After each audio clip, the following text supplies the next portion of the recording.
Okay, so I mean just like 15, 20 minutes ago, finished watching The Eternals, and I gotta tell you, it kind of sucks. So I'm gonna do spoiler free at the beginning, and then I'm gonna go into spoilers because I really need to explain why it sucks.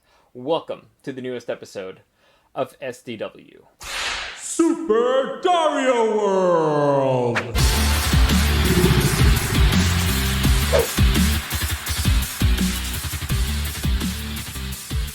Okay, so as most of you know, I was never really like a big believer in this movie. I have a lot of issues with the director, mainly that she's never done anything superhero related or action related. I had a lot of issues with the writer, who was also the director. I had a lot of issues with a lot of things that had to do with this movie. And turns out I'm kind of right. So it sucks. It sucks, like off the top of my head again. If you want just the easy answer, is it worth your money? Not really.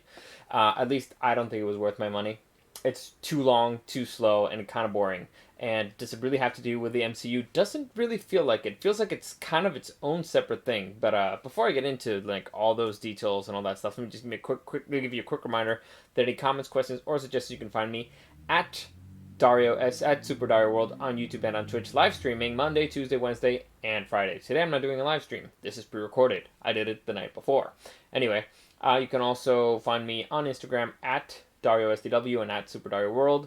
Like, subscribe, all that stuff really helps me out, really helps the channel. But let's get into this because I think it's it's interesting. I think it's interesting. Well, hopefully it's interesting to you guys. I don't know. Let me just get the chat out of the way here. All right, so the movie is in many ways a massive fail. Many ways. Like I said, the biggest issue. And this is spoiler-free arena.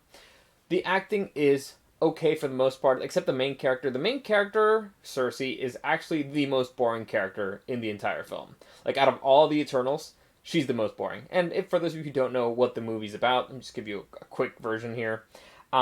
There's super powerful galactic beings known as the Celestials, who we've seen actually a Celestial before. We've seen him in the Guardians of the Galaxy. Eero? What was his name? I'm not good with names. Basically, Kurt Russell's character, Star-Lord's dad. He's supposed to be a Celestial. Anyway, so there's these all-powerful beings that exist in the universe, and one of them took heroes from the planet Olympia, named Eternals, because they're immortal, and he sent them over to Earth to get rid of the Deviants. Now, the Deviants supposedly appeared out of nowhere and are basically super predators that are killing life wherever they find it. So, the Eternals are in an eternal fight against the Deviants, blah, blah, blah. That's the gist of the story, right? That's the premise of why they're on Earth. So they're on Earth fighting the Deviants. Supposedly they beat them, and so now they're just on Earth, kind of just waiting to be sent home again. They're just waiting for the green light to be able to get on their ship and leave. So, there's a lot of things really, really wrong with the movie, story-wise. But the biggest issue, again, it's too long, it's too boring, and really doesn't feel like a superhero movie. There's a lot of money that went into this movie. The action looks okay, the effects are fine. Imagine the Deviants kind of, to me, reminded me of the aliens from Edge of Tomorrow. If you ever saw that, the Tom Cruise movie, that's what they look like. And that kind of pissed me off. I was like, really? You're just doing the exact same monsters, huh? Interesting. Afterwards, they made them a little bit different, but at first it's like, that's the exact same monster. Anyway, that doesn't really matter. So the biggest issues in this movie are story related. They make a lot of mistakes. A lot of things don't make sense. There's so many plot holes I couldn't even keep track. There's references to stuff that doesn't really matter. And the big thing is here, it doesn't really feel like it's part of the MCU. Yeah, they drop a few things here and there that's like, oh yeah, that's MCU related. Like they mention one or two heroes here and there. They mention the snapping and all that stuff. But it doesn't really feel like you're living in that world. Again, this is the same issue that I had with other superhero movies where you're like, really? Like this big thing kind of happened and you're just passing through it. Like it's not a big deal. Like people weren't really affected by it. Like you're just moseying along. At least in Falcon and the Winter Soldier, they tried to do something with it. It sucked, but they tried to do something with it. But here, it's like, oh yeah, that thing that happened. Doesn't matter. So, acting, I think they did a good job. Everybody except the main character, like I said, the most boring character there. There's a big issue with this movie is that there's a lot of really interesting things that are set up, a lot of interesting things that could happen, a lot of very interesting characters that have apparently been around throughout human history, and they don't really use it. It's really bizarre. And it goes to, yeah, they hired this big name director who just won an Oscar, and she made the movie look beautiful. It looks beautiful. It's very it has a lot of very nice shots. It's very pretty. It's very, like the long shots against the sun or whatever. But the problem is that it's that she doesn't understand A, action movies, and B, superhero movies. She just doesn't, and she's the writer. And so it sucked. It really sucked. At least in that particular arena. And it was basic as fuck in many ways. So a lot of issues that I had. The villain sucks. Stupid. It's not. It's not used in a way that's anyway interesting. In fact, I can't tell you the name of supposedly one of the biggest villains in the movie. I can't tell you his name or her name or whatever. Doesn't matter. Can't really tell you their names. And it's kind of a big deal. And it's kind of just like a thing that's thrown away out there for something bigger. Not really. They. Maybe it's damn it, I'm almost getting to spoiler arena. So the music's fine, visually it's fine, acting is mostly fine, but again, too many plot holes. It doesn't feel like it's part of the MCU, and it doesn't really. I'm just gonna get into spoilers because I have to. If I'm going to destroy something, I need to give you examples. Otherwise, I just seem like a jerk. But anyway, get ready. Spoiler alert in 3. But anyway, but before I get into spoilers, just again, short version of it. Worth your money? Not really. I don't think so. Not at all. I don't feel like I really missed out on anything. Sure, this may be like a game-changing thing for the next stage of the MCU, but really? I mean, I could tell you in a minute what's different. So it doesn't really change that much. But anyway, spoilers in 3, 2, 1. So the biggest thing for this movie is that it tries to be too cute in a lot of ways, and there's a million plot holes. There's a million plot holes that don't make any sense. So, the big reveal of the movie is that it turns out that the god who sent them there turns out that he's actually a baddie. Turns out that he's the one that created the deviants, and he sent them. Basically, he's trying to create more Celestials. And it's kind of very similar, to the plan of Ego. Dang, Ego the Leaving Planet. That was going to drive me nuts. So it's very similar to the plan of Ego of, just spreading seeds all throughout the galaxy and, then basically destroying the planet they're in and getting energy from it. It's kind of similar, except that he sent out seeds all over the planet to birth Celestials. And it turns out that Celestials, for some reason, need intelligent life forms in order to be born. So, I don't know why intelligent life forms. I don't know why the core of the planet is not enough, but they need energy from intelligent life forms. Why? I don't know. They never explain. Also, you know what? Fuck you. They never explain the powers of anybody. They just they have powers, and they never explain them. You kind of have to guess, and you assume a lot of stuff, but whenever they give you a particular rule for a power, they break it. So I don't really understand what the hell was going on there. That really annoyed me. But anyway, what was I saying? Oh yeah. So this guy sends out a whole bunch of seeds of Celestials, and turns out that Earth had one of those seeds. Now, how do you make intelligent life survive? Well, you have to get rid of all the predators in that planet first. So he created the deviants to go to a planet and start destroying all the predators there. Unfortunately, whoopsie, they realized that the deviants, turns out that they are predators themselves. So they start eating all these smart life forms there. So then he has to send the Eternals to clear out the deviants. That way they can help life move along. They become, more advanced. There's more of them. They get smarter. And then that leads to the birth of the Celestial. How does this work? I have no idea. Why is it that the energy from intelligent beings is more than the energy of something else? I have no idea. It's not explained. They tell you that's how it works, but it's not explained at all. Not even a little bit. They don't even try. Whatever. So, that's how that's supposed to work, except that the deviants started, you know what, fuck you, guy, I want to live. Wait. I'm sorry. It turns out that the Eternals are actually not beings from the planet Olympia. It turns out that they're actually robots. So they're robots, they're created, and that's why they're eternal. And the dude specifically created robots so they can't evolve, and I guess they gave them superpowers, and it sends them all throughout the galaxy. And their objective is, I send a seed of a Celestial to a planet, and I send deviants there to kill the predators. Your plan is to kill the predator. Your plan is to kill the deviants, and then life can grow, right? And so supposedly, the Celestials have not taken part of anything major in history, or have not been taken part of the war with Thanos or anything at all. because they were instructed they're not supposed to be a part of anything unless it's deviant related, which doesn't really make any sense if you think about it. Like, just check this out. Here's the logic. Thanos killed half of the life on the galaxy, if I'm not mistaken, and you need that. Your boss needs that life in order to breed more Celestials, basically to create more gods. So you would think that your boss would be like, "Hey, stop that guy." So it doesn't really make any sense. They try to be like, "Oh yeah, that's why we didn't participate." But Thanos' plan directly contradicts your boss's plan. So that's bullshit. That's complete total bullshit, and I don't get it. But whatever.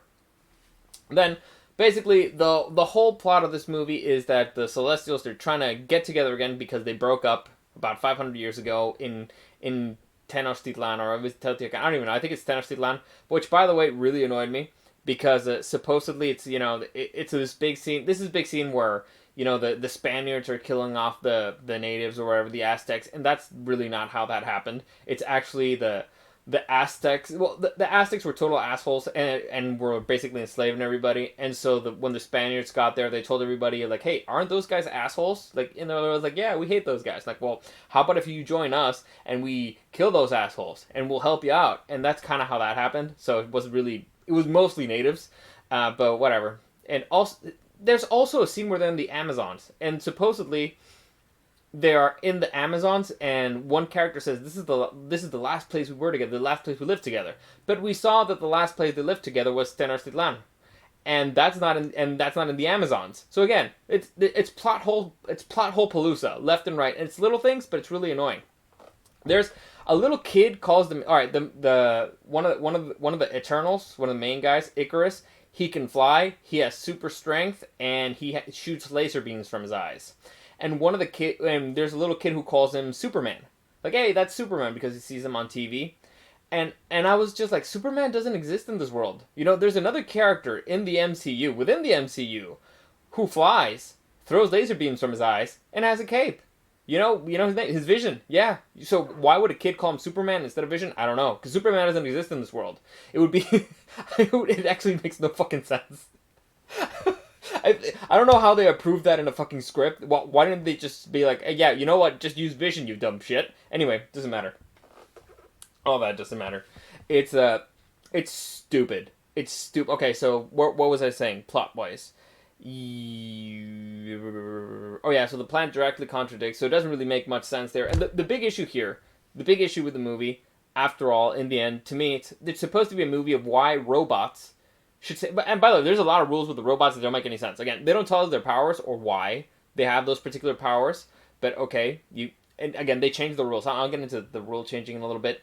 But they supposedly robots. One of the girls, the main character Cersei, she can transform inorganic matter into something else. At least that's how I explain their power. So basically, I can turn a marble rock into a gold rock or into sand or whatever. But she can turn wood. But I mean, like an actual tree into something else. And I don't know if you guys know this, but trees are not inorganic materials; they're actually organic materials.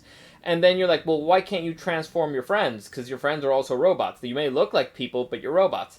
And then there's this whole thing of why the hell would you give robots, feelings? What's the point? What's the purpose? It would be easier if they're just robots, right? I don't understand why.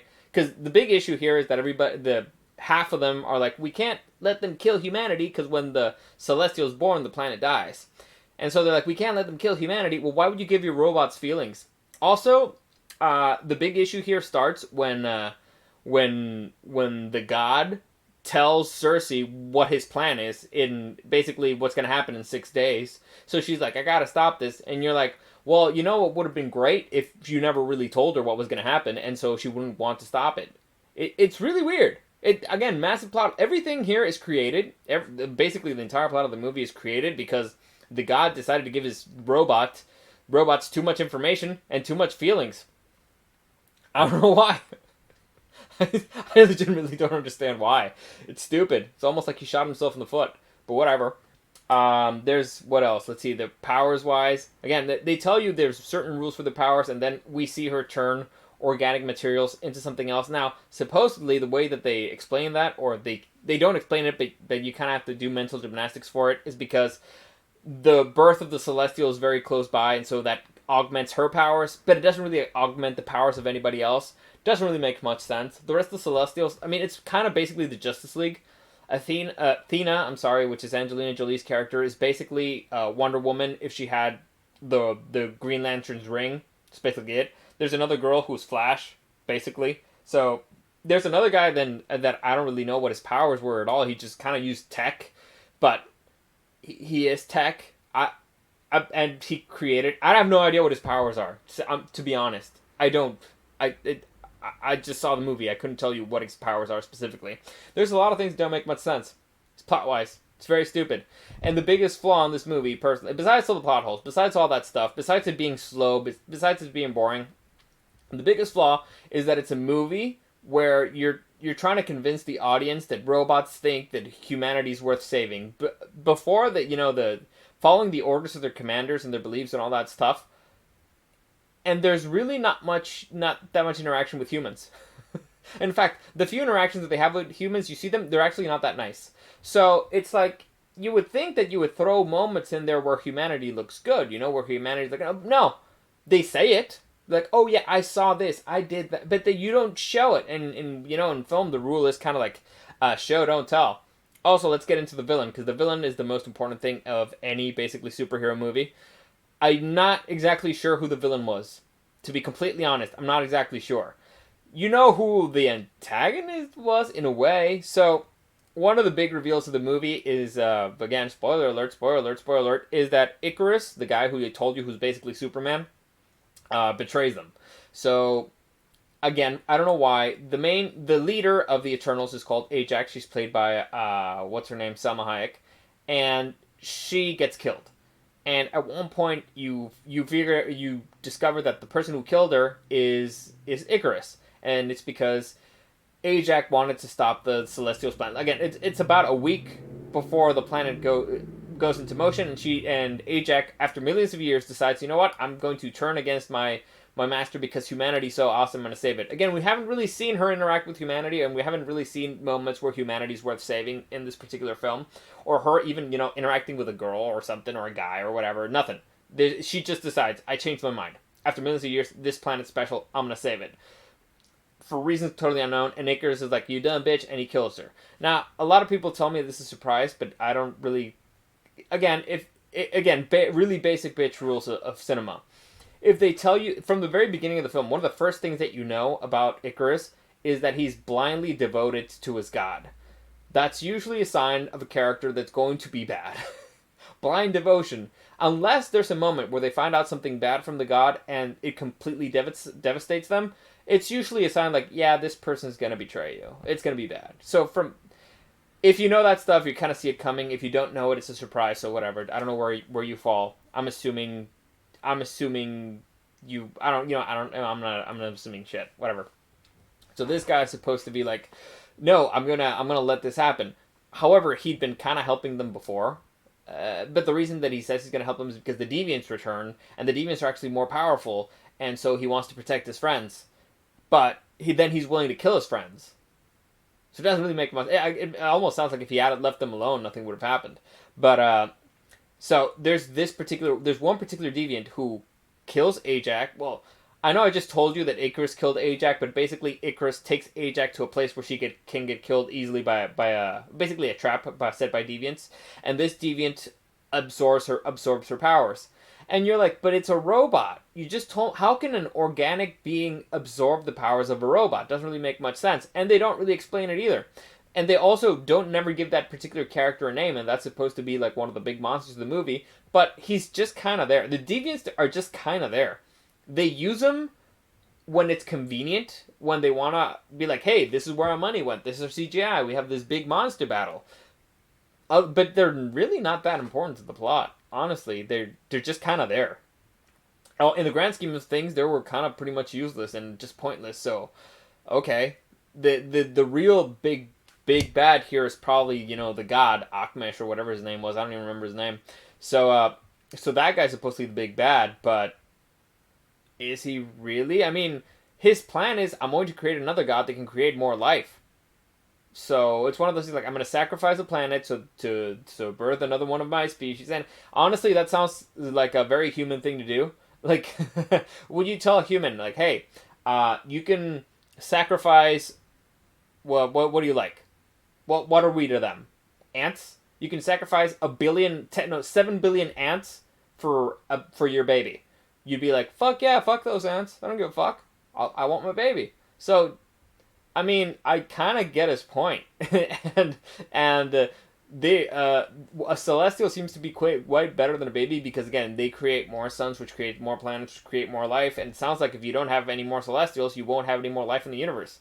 So they're kind of necessary. So basically, if they told you, like, hey, would you sacrifice, like 7 billion ants for the sun to still be alive? You'd be like, yeah, kind of. I mean, do you want to die? No, not really. But I kind of see that the sun's important. So it's a scale thing. The smaller things are, the less we care about them. Like, you don't, like, right there, I just killed so many, probably killed millions of bacteria. Doesn't even faze me. I could step on 100 ants, I wouldn't really give a fuck. But, killing a puppy, that'd be like, no, I can't kill, it's because it's bigger and it's fluffier and something like it. So, it's a size thing, I guess. And the Celestial's, like, bigger than a planet, so humans are really nothing to them. It's like would you kill, I mean, when you use hand sanitizer, you're killing 99.9% of microorganisms, and you don't really think about it. It's almost the same thing to them, the way Celestial would see humans. So I kind of get it. So again, I don't understand why you're making robots with feelings towards humans that kind of have the power to stop you. There's a lot of things wrong with this movie. A lot of things wrong. Doesn't make any sense, logically. And again, so the villain sucks. Supposedly, the other semi-compelling villain would be Icarus, because Icarus is kind of in a war with himself. There's a girl who's basically Tinkerbell, and that's too on the nose. It's too on the nose. It's a girl who can't grow up. She's in love with another guy. Blah blah. And they actually tell you that story. One of the characters tells her like, "Hey, yeah, you're basically Tinkerbell." And here's the thing, it's too on the nose. She even has this, like, she's kind of like a red hair with a pixie haircut, and you're like, that was just way too on the nose, way too obvious. So, like, how about a little bit of subtlety? How about a little bit of like, oh, make the audience figure it out, How about that? That'd be fun. So whatever. Point is, I could go on because I'm off the top of my head, those are the ones that I think about. It was just stupid. It was slow. Makes no sense. They jump all over the place, and they don't really explain how they get there. Like, again, I told you, they were in the Amazons, and they found basically somebody who'd been hiding out in the Amazons there forever, and only one of them flies. So how the rest get there, who the fuck knows? And they did it all within... They traveled all over the world. Let me see. They were in Australia, South America, England, South Dakota, Chicago, and they didn't go from South Dakota to Chicago. They went from, like, I think Australia to Chicago. Then they went from the Amazons to Chicago. Then that's a little bit shorter flight. Then they went to, I don't know, I think the Middle East where Babylon was. I'm not sure what it's, modern day Iraq probably. So, and they did that all within a week. And only one flies. And so the rest of them had to use a plane. They were also in India, now that I remember. It's just too much, too all over the place. It's stupid. They missed out on the biggest and the funnest things that they could have done. It's just stupid. Again, I thought it was really bad. I don't like it. So there you go. I don't know what you thought. Maybe you liked it. And if you did, well, tell me why. Because honestly, I don't see it. As always, that's a good place to stop. So as always, any comments, questions, or suggestions, you can find me live on YouTube and on Twitch at Super Dario World, Monday, Tuesday, Wednesday, and Friday at 10 a.m. Like, subscribe, I really appreciate it. It'll give you a notification when I'm live there if you want to be a part of the chat, ask me questions and stuff. If you want to send me something privately, you can do that on Instagram at DarioCW and at Super Dario World. As always, thanks for joining me, and I'll see you again next time.